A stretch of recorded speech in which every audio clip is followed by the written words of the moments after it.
أما بعد فأعوذ بالله من الشيطان الرجيم بسم الله الرحمن الرحيم فلما بلغ معه السعي قال يا بني إني أرى في المنام أني أذبحك فانظر ماذا ترى قال يا أبت افعل ما تؤمر ستجدني إن شاء الله من الصابرين صدق الله العظيم۔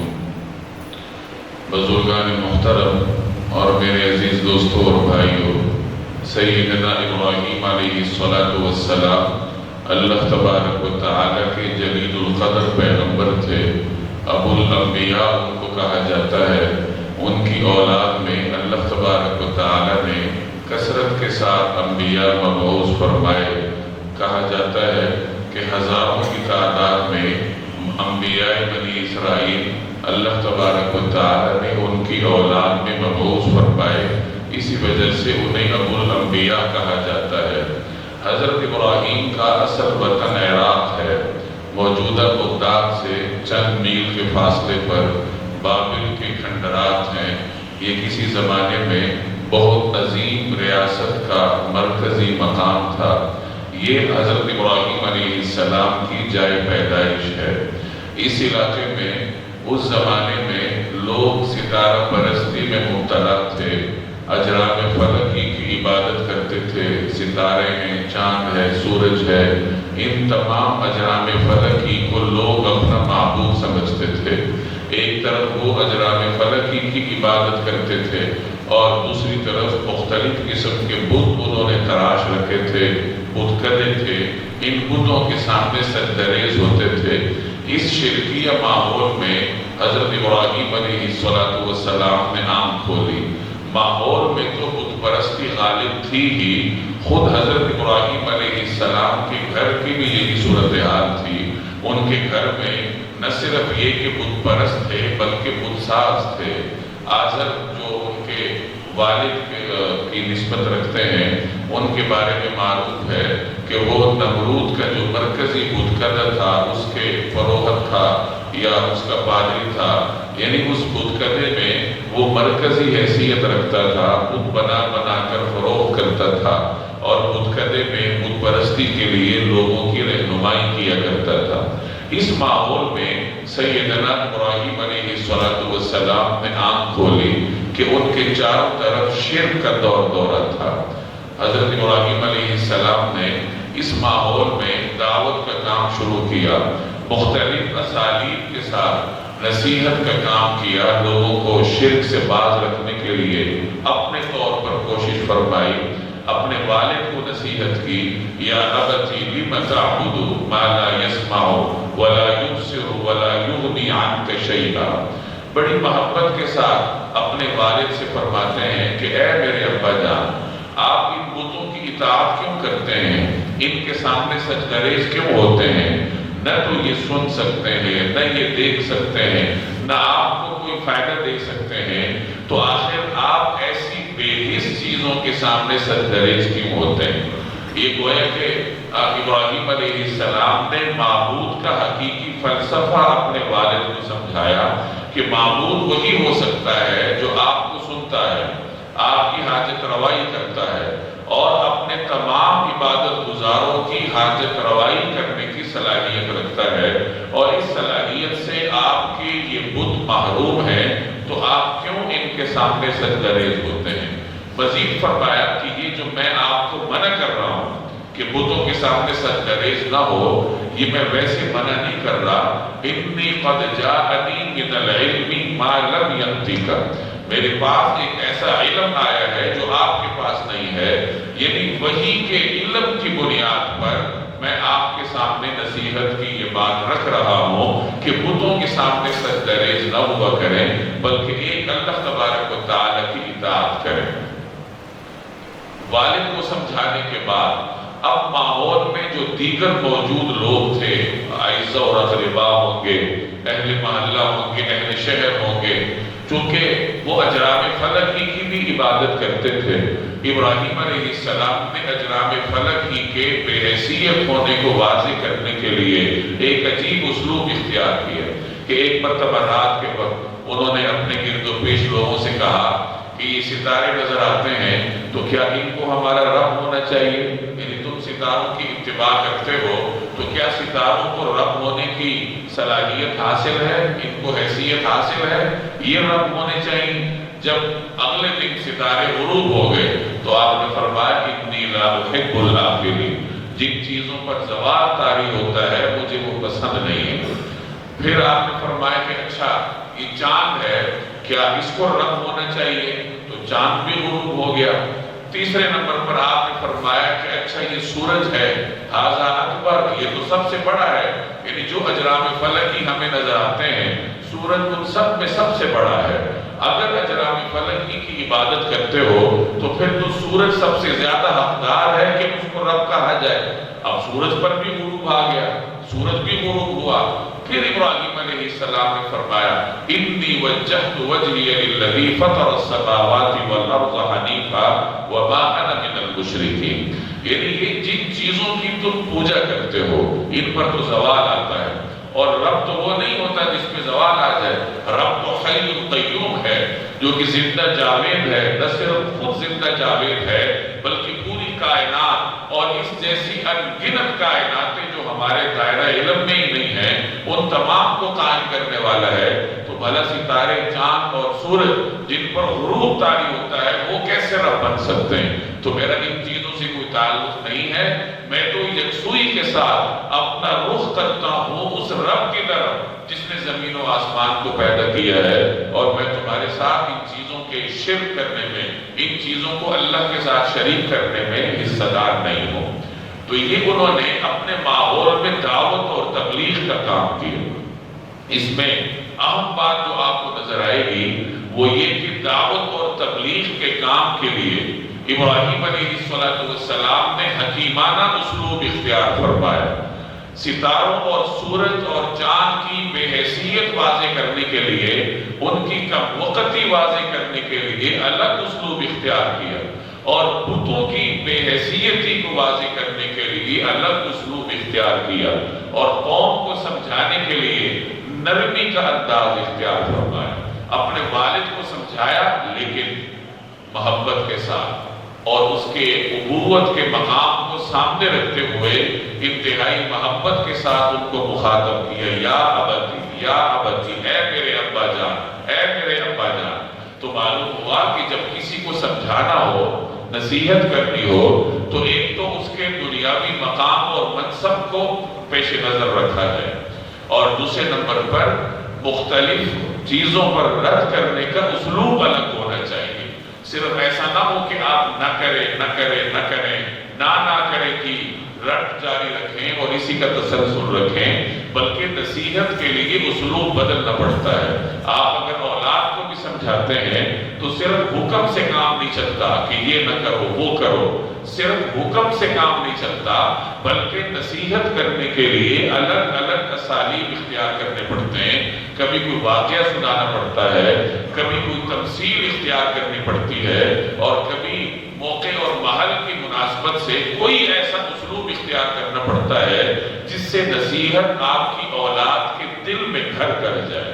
آج اساتذہ ہوں یا والدین ہوں، ان کی نصیحتیں کارگر نہیں ہوتی، تو جہاں اس کی دیگر وجوہات ہیں وہاں نصیحتوں کے بے اثر ہونے کا ایک بنیادی وجہ یہ ہے کہ ہم صرف حکم جاری کرتے ہیں اور جاری کرتے ہی رہتے ہیں کہ بیٹا یہ نہ کرو وہ کرو، یہ نہ کرو وہ کرو۔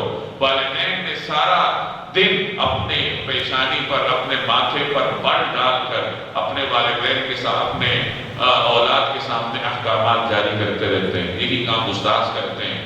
یہ کام اللہ نے ہمارے ساتھ نہیں کیا۔ اللہ نے قرآن کریم میں صرف حکم جاری نہیں کیا، صرف یہ نہیں کہا کہ یہ کرو وہ نہ کرو، بلکہ تفصیلات سے سمجھایا ہے، واقعات سے سمجھایا ہے، گزشتہ زمانے، گزشتہ اقوام کی تاریخ ہمارے سامنے رکھی ہے۔ یہی اسلوب رسول اللہ صلی اللہ علیہ وسلم کا تھا، یہی اسلوب حضرت ابراہیم علیہ السلام کا ہے جو میں نے آپ کے سامنے رکھا۔ تو اس سے ہمیں بنیادی بات یہ معلوم ہوئی کہ جب اپنے کسی چھوٹے کو سمجھانا ہو یا برابر والے کو سمجھانا ہو یا مرتبے میں اپنے کسی بڑے کو سمجھانا ہو، تو سب سے بنیادی چیز یہ ہے کہ اس کے مقام اور مرتبے کو پیش نظر رکھا جائے، اور دوسرے نصیحت کے لیے الگ الگ اسالیب آپ کو اختیار کرنے پڑیں گے۔ نصیحت سیکھنے کی چیز ہے۔ نصیحت کرنے سے پہلے ہمیں نصیحت کو سیکھنا چاہیے کہ آیا نصیحت کی کیسے جاتی۔ تو ابراہیم علیہ السلام نے حکیمانہ انداز سے اپنے گرد و پیش میں موجود سب لوگوں کو سمجھانے کی کوشش کی۔ نمرود کے دربار میں ان کو پیش کیا گیا، وہاں بھی انہوں نے دلیل کے ساتھ بادشاہ کو سمجھایا۔ عقیدہ آخرت اس کو سمجھانا تھا تو ابراہیم علیہ السلام نے فرمایا ربی الذی یحیی و یمیت، میرا رب وہ ہے جو زندگی بھی دیتا ہے اور موت بھی دیتا ہے، یعنی موت اور زندگی اس کے ہاتھ میں ہے۔ اب وہ کمقل بادشاہ تھا، وہ کہنے لگا انا احیی و امیت، زندگی اور موت تو میں بھی دے سکتا ہوں، اور زندگی اور موت کیسے دے سکتا ہوں کہ جس مجرم کو سزائے موت دینا طے ہو چکا تھا، یعنی اس کی موت واقع تھی، گویا اس کو بلا کے معاف کر دیا، کہا دیکھو میں نے زندگی دے دی۔ اور جو ایک آزاد آدمی ہے اس کو بلا کے قتل کر دیا، کہا دیکھو میں نے موت دے دی، تو زندگی اور موت تو میں بھی دے سکتا ہوں۔ تو یہ دیکھ کر ابراہیم علیہ السلام نے اس کے سامنے حقیقت حال مزید کھولنے کے لیے فرمایا کہ میرا رب تو وہ ہے جو سورج کو مشرق سے طلوع کرتا ہے، تو ذرا مغرب سے طلوع کر کے دکھا۔ اب یہاں آ کر وہ اس کی صورتحال ختم، فَبُهِتَ الَّذِي كَفَرَ، وہ کافر مبہوت ہو کر رہ گیا۔ یعنی بادشاہ کے دربار میں بھی دلیل کے ساتھ اس ظالم بادشاہ کو سمجھا رہے ہیں، اور جب دیکھا کہ ایک دلیل سے وہ نہیں سمجھ رہا تو فوراً ابراہیم علیہ السلام اگلی دلیل اس کے سامنے لے کر آتے ہیں۔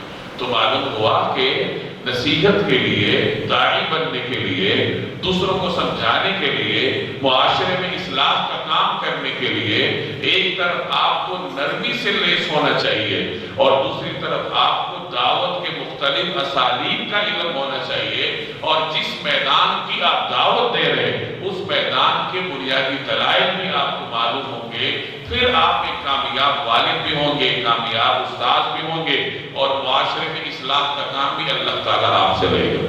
جب یہ تمام طریقے کارگر ثابت نہ ہو سکے اور انہوں نے ابراہیم علیہ السلام کو آگ میں پھینکنے کی کوشش کی، اللہ نے ان کو بچایا۔ اس کے بعد سیدنا ابراہیم علیہ السلام عراق سے ہجرت فرما کر شام تشریف لے گئے۔ یہ پورا دورانیہ عراق میں وہ لوگوں کو تبلیغ کرتے رہے، لیکن ان کی تبلیغ کا اثر صرف دو لوگوں پر ظاہر ہوا، ایک ان کی اپنی اہلیہ حضرت سارہ اور دوسرے ان کے اپنے بھتیجے حضرت لوط۔ یہ دو شخصیات ابراہیم علیہ السلام کے ساتھ ہجرت کرنے پر آمادہ ہوئی اور سفر ہجرت میں ان کے ساتھ تھی۔ گویا اتنا عرصہ نصیحت کرنے کے بعد دو لوگوں نے ان کی آواز پر لبیک کہا تھا۔ اس سے ہمیں یہ معلوم ہوا کہ ہمارا کام نصیحت کرنا ہے اور کرتے رہنا ہے۔ دل اللہ کے ہاتھ میں ہوتے ہیں، دلوں کو تبدیل کرنا اللہ تبارک و تعالیٰ کا دائرہ اختیار ہے، ہمارے ذمہ محنت کرنا ہے اور وہ ہم نے کرنی ہے۔ تو یہ دو شخصیات ان کے ساتھ ہیں، ہجرت کے سفر پر ہیں، شام کی طرف جا رہے ہیں۔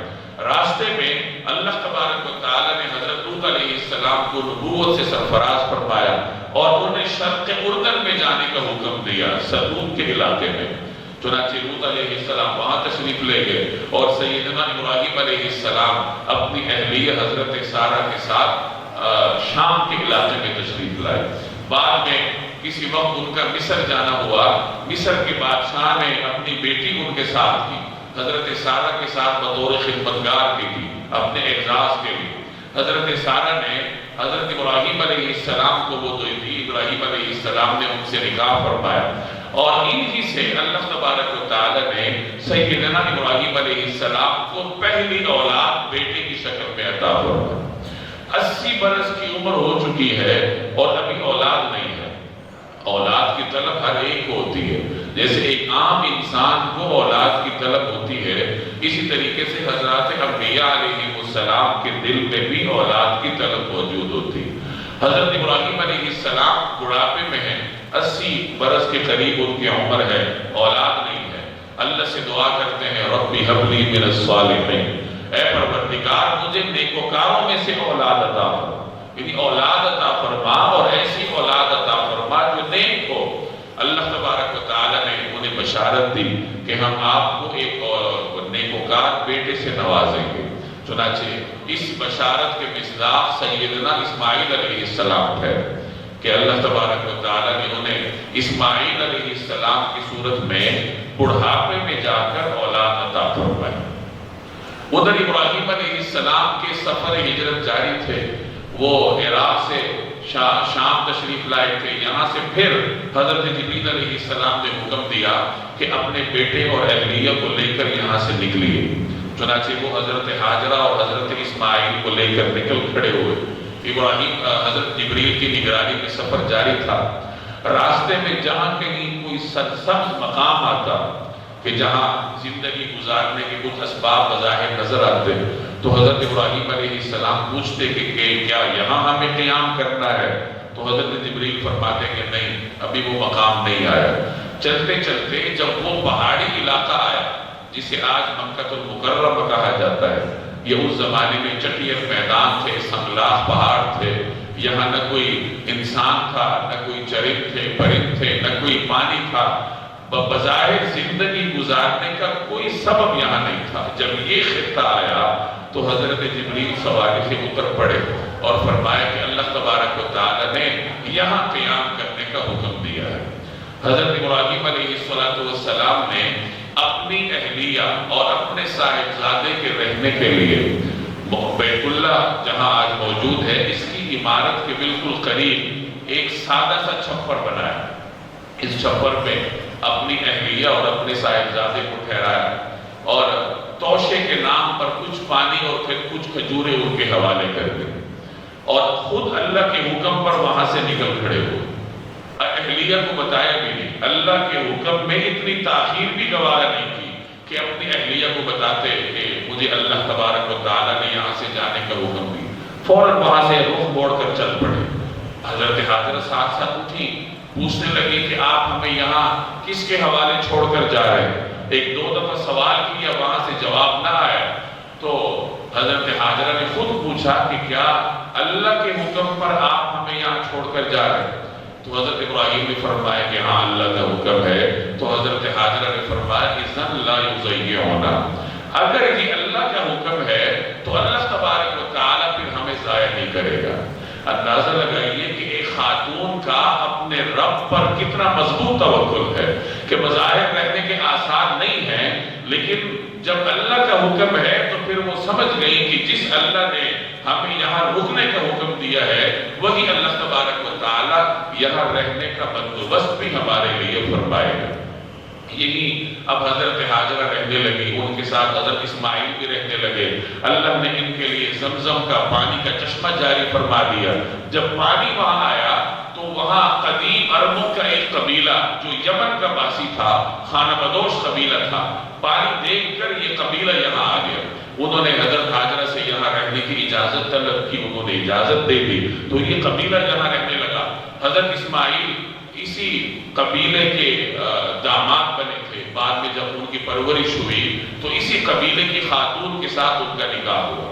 اس سے پہلے جب ان کی عمر 13 برس کی تھی تو اللہ تبارک و تعالیٰ نے حضرت ابراہیم علیہ السلام کو حکم دیا کہ اپنے بیٹے کو قربان کیجیے۔ فلما بلغ معه السعي قال يا بني اني ارى في المنام اني اذبحك فانظر ماذا ترى، کہ جب وہ بیٹا اپنے باپ کے ساتھ کچھ کرنے کے قابل ہوا، یعنی بالغ ہوتا ہے، 12-13 برس کی عمر میں ہے اور اب اس قابل ہے کہ باپ کے ساتھ کہیں آ جا سکے، تو اللہ نے خواب کے ذریعے ابراہیم علیہ السلام کو حکم دیا کہ اپنے بیٹے کو قربان کیجیے۔ حضرت ابراہیم علیہ السلام نے بیٹے کو حکم دینے کی بجائے ان کے سامنے یہ معاملہ رکھا اور فرمایا کہ اے میرے بیٹے، اس طریقے سے میں نے خواب دیکھا ہے، فانظر ماذا ترى، اب آپ دیکھ لیجئے کہ آپ کیا سمجھتے ہیں۔ یہ اپنے چھوٹے بیٹے کے سامنے معاملہ رکھ رہے ہیں کہ میں نے اس طریقے سے خواب دیکھا ہے، اب آپ بتائیے کہ ہمیں کیا کرنا ہے، یعنی آپ کیا سمجھتے ہیں کہ کیا اس حکم کو پورا کرنے میں آپ میرا ساتھ دے سکیں گے یا نہیں۔ وہ بھی پیغمبر کے بیٹے تھے تو انہوں نے بھی فوراً عرض کیا یا ابت فعل ما تؤمر، اے ابا جان جس کام کا آپ کو حکم دیا گیا ہے آپ کر گزریے، ستجدنی ان انشاءاللہ من الصابرین، انشاءاللہ اگر اللہ نے چاہا تو آپ مجھے صبر کرنے والوں میں پائیں گے۔ اندازہ لگائیے کہ ایک تو باپ کے حکم پر لبیک کہہ رہے ہیں اور پھر اپنے آپ کو ایسا مٹا رہے ہیں کہ اللہ کی طرف نسبت کر رہے ہیں کہ اگر اللہ چاہے گا تو میں صبر کرنے والوں میں ہوں گا، یعنی میں کوئی اکیلا صبر کرنے والا نہیں ہوں، بلکہ جو صبر کرنے والے اللہ کے بندے ہیں اللہ میرا بھی شمار ان میں کرا دے گا۔ یہ ایک عاجزی ہے پیغمبر کے ایسے صاحبزادے کی جو ایک ایسے حکم پر عمل کرنے کے لیے تیار ہے جو شاید ہی عالم انسانی میں اللہ نے کسی اور کو دے رکھا ہو۔ پھر اللہ تبارک و تعالی نے حضرت ابراہیم علیہ السلام کے اس جذبے کو قبول فرمایا، حضرت اسماعیل علیہ السلام کے جذبہ اطاعت کو قبول فرمایا اور بطور فدیے کے جنت سے ایک مینڈا بھیجا گیا۔ وَفَدَيْنَاهُ بِذِبْحٍ عَظِيمٍ، اور ہم نے ایک ذبح عظیم کے ذریعے ان کا فدیہ دیا۔ ذبح عظیم کا مطلب کہ وہ جنت کا میٹھا جو جنت سے اس روئے زمین پر آیا تھا، اور پھر اللہ نے قیامت تک کے مسلمانوں پر اس سنت کا اجرا لازم قرار دیا۔ اس طریقے سے اللہ تبارک و تعالی نے ذبح عظیم کے ذریعے حضرت اسماعیل علیہ السلام کا فدیہ کا بندوبست فرمایا۔ تو یہ حضرت ابراہیم علیہ السلام کی سیرت ہے کہ آپ کو ان کی سیرت میں ہر جگہ اللہ کے حکم پر عمل کرنے کا جذبہ نظر آئے گا، دین کے لیے قربانی نظر آئے گی، اور انہی کی سنت پر عمل کرتے ہوئے مسلمان 10 ذی الحج کو جانور کے گلے پر چھری چلاتا ہے۔ اللہ تبارک و تعالی نے اس عمل کا اتنا اجر رکھا ہے، ایک روایت میں آتا ہے ما عمل ابن آدم عملا یوم النحر احب الی اللہ عز وجل من حراقۃ دم، کہ 10 ذی الحج کو ابن آدم یعنی انسان جو بھی عمل کرتا ہے اس کے ہر عمل سے زیادہ محبوب اللہ کے ہاتھ خون بہانا ہے۔ جانور کا خون بہانا اللہ کی رضا کے لیے یہ قربانی کہلاتا ہے۔ تو یہ خون بہانا 10 ذی الحج کو اللہ تبارک و تعالیٰ کو ایک بندے سے مطلوب ہے اور سب سے زیادہ پسند ہے۔ اور مزید فرمایا وَإِنَّهُ لَيَأْتِي يَوْمَ الْقِيَامَةِ بِقُرُونِهَا وَأَظْلَافِهَا وَأَشْعَارِهَا، کہ یہ جو جانور ہے جسے آپ یہاں خاک پر لٹا کر ذبح کرتے ہیں تو یہ فانی نہیں ہوتا بلکہ یہ آپ کے نام اعمال میں درج ہوتا ہے، اور قیامت کے دن یہ جانور اپنے سینگوں، اپنے کھروں اور اپنے بالوں سمیت آئے گا، یعنی یہ تمام چیزیں آپ کے نام اعمال میں تولی جائیں گی۔ وَإِنَّ الدَّمَ لَيَقَعُ مِنَ اللَّهِ عَزَّ وَجَلَّ بِمَكَانٍ قَبْلَ أَن يَقَعَ عَلَى الْأَرْضِ، جب آپ جانور کے گلے پر چھری پھیرتے ہیں، خون کا فوارہ نکلتا ہے، تو خون زمین پر گرنے سے پہلے اللہ تبارک و تعالیٰ کے ہاں مقام مقبولیت حاصل کر لیتا ہے۔ فَطِيبُوا بِهَا نَفْسًا، لہذا اے لوگوں خوش دلی سے قربانی کیا کرو، یعنی کہ اتنا عظیم عمل ہے لہذا اس کو خوش دلی سے انجام دیا کرو، اس عظیم عمل کے انجام دینے میں اپنے اوپر کوئی بوجھ محسوس نہ کرو۔ ایک روایت میں نبی کریم صلی اللہ علیہ وسلم نے ارشاد فرمایا من کان لہ سعۃ فلم یضحی فلا یقربن مصلانا، کہ جو آدمی وسعت رکھتا ہے وہ وسعت رکھنے کے باوجود قربانی نہیں کرتا تو وہ ہماری عیدگاہ کے قریب نہ آئے۔ اندازہ لگائیے نبی رحمت اتنا سخت حکم جاری فرما رہے ہیں کہ جو آدمی صاحب حیثیت ہے اور صاحب حیثیت ہونے کے باوجود قربانی نہیں کرتا تو وہ ہماری عیدگاہ کے قریب نہ آئے۔ نبی کریم صلی اللہ علیہ وسلم مدینہ طیبہ میں 10 سال تک مقیم رہے۔ اقام رسول اللہ صلی اللہ علیہ وسلم بالمدینہ 10 سنین یضحی کل سنہ، آپ صلی اللہ علیہ وسلم مدینہ منورہ میں 10 سال تک مقیم رہے اور ہر سال نبی کریم صلی اللہ علیہ وسلم قربانی کیا کرتے تھے۔ آپ علیہ السلام بڑے اہتمام کے ساتھ قربانی کا عمل انجام دیتے تھے۔ جانور کے انتخاب میں بھی نبی کریم صلی اللہ علیہ وسلم کا ایک خاص ذوق تھا، احادیث میں اس کی تفصیلات ملتی ہیں۔ نبی کریم صلی اللہ علیہ وسلم ایسا دمبا قربان کرتے تھے جو سیاہ آنکھوں والا، سینگوں والا، سیاہ ٹانگوں والا اور سیاہ پیٹ والا ہوتا تھا۔ بڑے بڑے سینگوں والا دمبا نبی کریم صلی اللہ علیہ وسلم کو مرغوب ہوا کرتا تھا۔ بنفس نفیس اپنے دست اقدس سے آپ صلی اللہ علیہ وسلم قربان کرتے تھے۔ 2 دمبے قربان کرنا آپ کا معمول تھا۔ ایک دمبا آپ اپنے اور اپنے اہل و عیال کی جانب سے قربان کرتے تھے، اور دوسرا دمبا آپ اپنی امت کی جانب سے قربان کرتے تھے۔ اس میں ان لوگوں کے لیے بھی بشارت ہے، بشارت تو سب کے لیے ہے، لیکن جو لوگ کسی وجہ سے قربانی نہیں کر پا رہے تو انہیں اس حوالے سے مطمئن رہنا چاہیے کہ ان کی جانب سے رسول اللہ صلی اللہ علیہ وسلم قربانی فرما چکے ہیں۔ 10 برس تک آپ صلی اللہ علیہ وسلم کا یہ معمول رہا ہے کہ اپنی امت کی جانب سے قربانی فرماتے تھے۔ امت میں سے جو لوگ صاحب حیثیت ہوں تو ان پر بھی یہ واجب ہے، یہ ان کا اخلاقی فرض ہے، رسول اللہ صلی اللہ علیہ وسلم کے عشق اور محبت کا تقاضا ہے کہ وہ بھی رسول اللہ صلی اللہ علیہ وسلم کی جانب سے قربانی کریں۔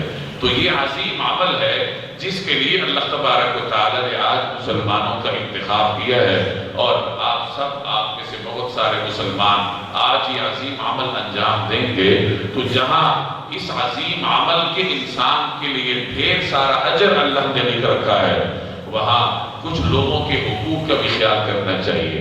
گوشت کی تقسیم میں ان لوگوں کو پیش نظر رکھا جائے جو سفید پوش ہیں اور کسی وجہ سے قربانی نہیں کر پا رہے۔ اسی طرح کوشش کی جائے کہ آپ کی قربانی کے عمل سے کسی کو اذیت نہ ہو۔ جہاں 50-50 ہزار 1-1 لاکھ روپے خرچ کر کے قربانی کا جانور لیا جاتا ہے، 15-15 20-20 ہزار قصائی کو دیے جاتے ہیں، تو وہاں 500 ہزار کسی مزدور کو دے دیے جائیں جو آپ کی قربانی کرنے کے بعد وہ جو قربانی کی جگہ ہے اس کو اچھی طرح صاف کر دے، تاکہ لوگوں کو وہاں سے گزرنے میں کسی قسم کی اذیت نہ ہو۔ اللہ تبارک و تعالیٰ قبول کرے۔